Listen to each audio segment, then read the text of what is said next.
Hello, Phil Jones here. And if we don't yet know each other, I'm the author of Exactly What to Say, along with a barrage of other business books. And today's video is about helping you understand how you can use language more effectively to help other people change their mind, to help them see things from new angles, to help them go on to be able to move in the direction that you're looking to be able to move in.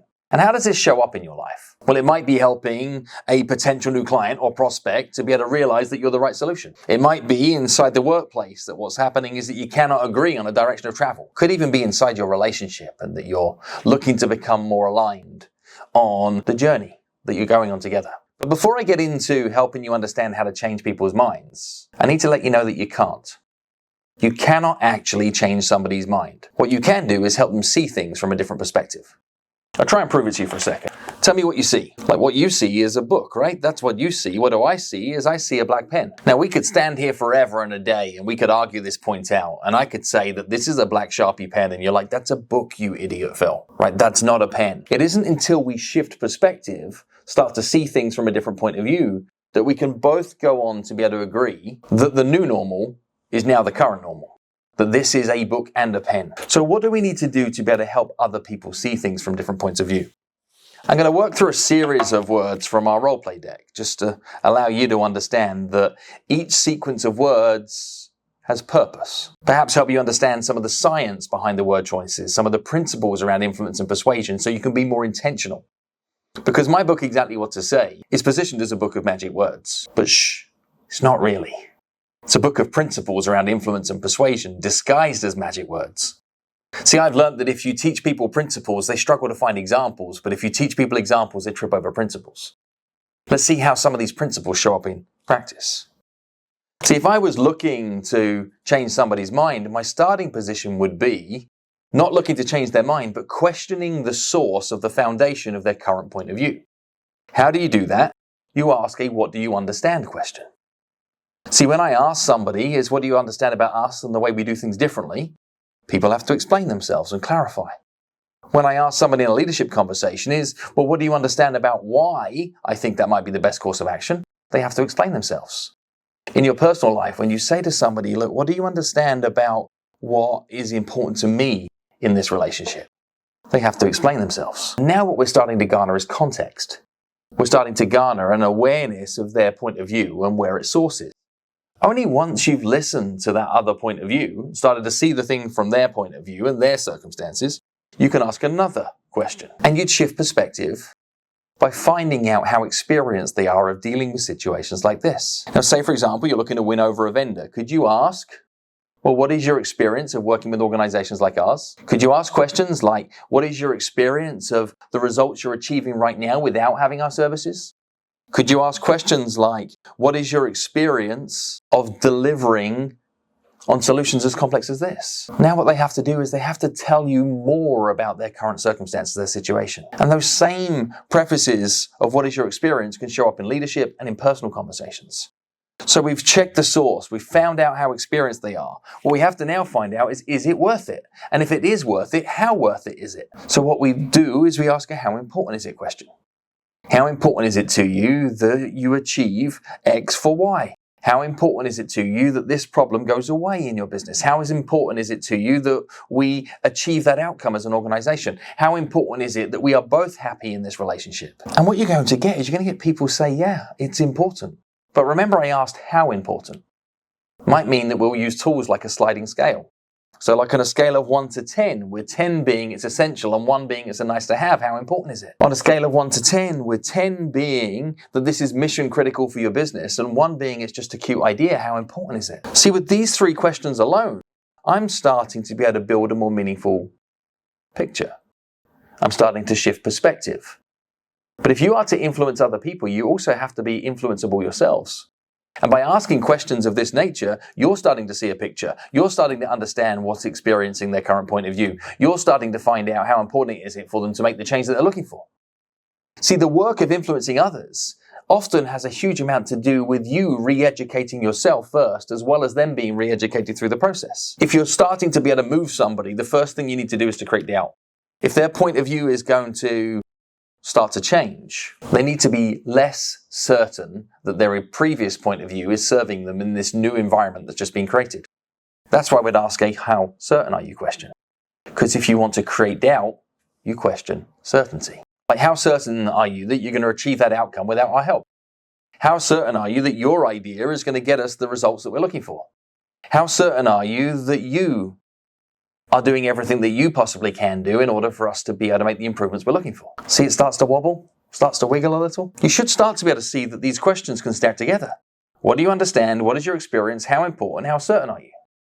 And what I've learned to be true from being in this body of work now for, oh my goodness, what is well over 15 years, is that if you slow the process down, you speed the outcome up. When people are looking to influence and persuade others, what they're looking for often is witty one-liners. They're looking for, sexy callbacks, or they're looking for the chance to be able to help somebody else change their mind using mind games or special witty power. It isn't.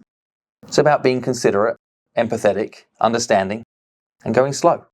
Because slow is smooth and smooth is fast. We can keep going and shift perspective here. If I've created doubt with a how certain are you question, I need to then perhaps create something that has even more evidence. Something that can help bring a visual into the mind of both you and them.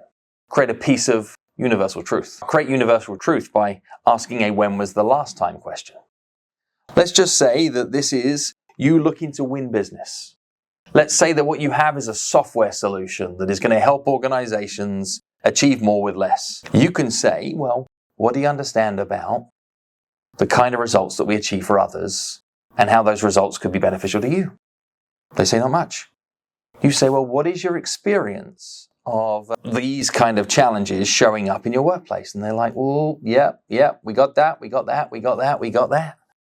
You could then ask, well, how important is it to you that the time that this takes could show up inside your organization in different ways for more proactive tasks? They're like, that would be very important. And you'd be like, yeah, but on a scale of 1 to 10, with 1 being it's a nice to have and 10 being that this could be the space that you need to be able to achieve more of your business goals. How important is it? And they're like, it's a 10. You're like, well, how certain are you that you can grow your business as fast as you'd like without a tool like ours? They're like, not so certain at all. So let's just understand this problem a little better. When was the last time that you found yourself in your workday experiencing these challenges? And they're like, man, it was early this morning. Boom, photograph. This is real.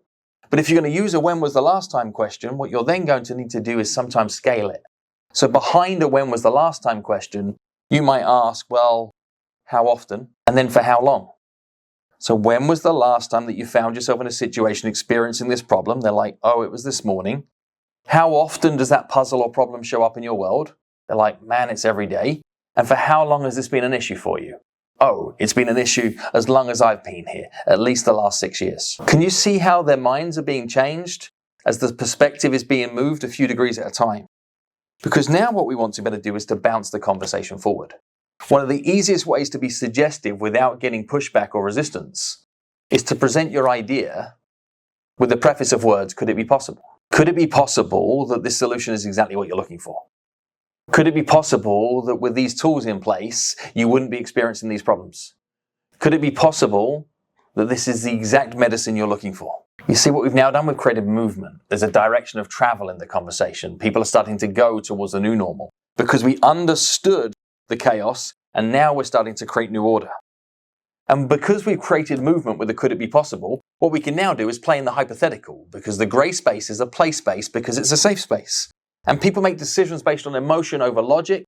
So we're going to create future conditional feelings by asking a how would you feel if question. And we might ask a how would you feel if question aimed towards something that could be better in their life, something that would make them more comfortable. We might ask a how would you feel if question for something they're looking to run away from, something that's making them uncomfortable. Or we might ask a how would you feel if question for something that shows that we have emotional intelligence about their unique set of circumstances. Let's stay on the software company scenario with a time-saving tool. Say, how would you feel if you had all of that extra time back available week in, week out? Or how would you feel if you continue to have these recurring problems that continue to disrupt your workflow and continue to make your employees' job harder? Ooh, uncomfortable. And how would you feel if having access to tools of this nature would make you leaps and bounds ahead of other people in your industry, allow you to buy back more time, so actually you could spend less time in the office and more time with the people you love the most? But if I said, how would you feel if, how would you feel if, how would you feel if, that could feel a little like you were leading the witness. So what do you do by alternative? We put another shape-shifting technique into how we shift people's perspective. And we might allow them to see images in their mind's eye. Images that could make them more comfortable. Images that they might want to run away from because they're making them uncomfortable. Or images that could help make their heart sing. So we could say, well, just imagine what you could do with all that extra time. Or we could say, just imagine what would happen if you don't remove these blockages. Or we could say, hey, just imagine how much more fun you'll be able to have, not only in the workplace and at home, knowing that you're not doing these repetitive tasks. But if you said, just imagine, just imagine, just imagine, then chances are you'd sound like you're leading the witness. So by alternative, what do? Well, what you might do is you might pair these two. You might ask, how would you feel if, just imagine, how would you feel if? Or you might ask, just imagine, how would you feel if, just imagine? And as a result of which, you're taking people on a journey that is both heart and head. But it has to feel right before it makes sense. And what we have to get people to realize is it's worth it. The change in perspective and the new direction, where we're looking for their mind to go next, is something that is worthwhile to them. And look at how all these steps have helped. What we've done is we've checked the foundation of their knowledge. We've realized how experienced they are in the outcome. We've found out if it's worth it. We've created doubt. We've put a photograph in their mind. We've scaled that photograph to be able to create a real set of reasons as to why it might be worth making a different set of decisions. We've then presented the new idea with possibility. We've anchored it with worth statements. What do we now need to do to put a bow on this? Well, we borrow an existing neuro pathway. As children, we heard forever if-then statements. If you do not eat your dinner, then you're not going to get any dessert. If you're not back home by 8 p.m., then you're going to be grounded by the weekend. If you don't study hard, then you're not going to get good grades at school. If you don't get good grades at school, then you're not going to be able to go to a good college. All these if-then statements have created and carved into our psyche that we're going to believe the if-then statements. So you close out a series of perspective changes to help people change their mind. We punctuate it in a new scenario with what's called a conditional close, which is if-then. If you are serious about saving time in your organization and improving efficiency, then this solution is definitely going to deliver value. And we've now got a new normal. All it took was 1, 2, 3, 4, 5, 6, 7, 8 questions and suggestions to one new piece of punctuation at point 9. And sure, we stacked some questions here on when was the last time. And sure, we could maybe ask a series of the questions with the same preface. But could you take any scenario and help somebody change their mind by working them through this series of questions? I think so. I think you could. And maybe I'll just think on it for a second. What is a situation that I might be looking for somebody to change their mind on right now? Perhaps it's you and your thoughts around influence and persuasion, and your thoughts about what you can do and what you can achieve in your life to reach heightened levels of success. So what do you understand about what it really takes to maximize your potential? What is your experience of being able to deliver at the highest of levels? How important is it to you that you reach your goals? Yeah, but like on a scale of 1 to 10, with 1 being it's a cute idea and 10 being your life is dependent on it, how important is it to you that you maximize your potential and reach your goals? And how certain are you you're doing everything you should be doing and could be doing to be able to make that a reality? Because when was the last time that you fully applied yourself in a day at work? And how often do you give a full day's effort to a full day's worth of time? And for how long have you been looking for the cheat code as opposed to doing the work? Could it be possible that you already know much of what you should be doing? Could it be possible that you're aware of the steps and actions that you should be putting into place? And could it be possible that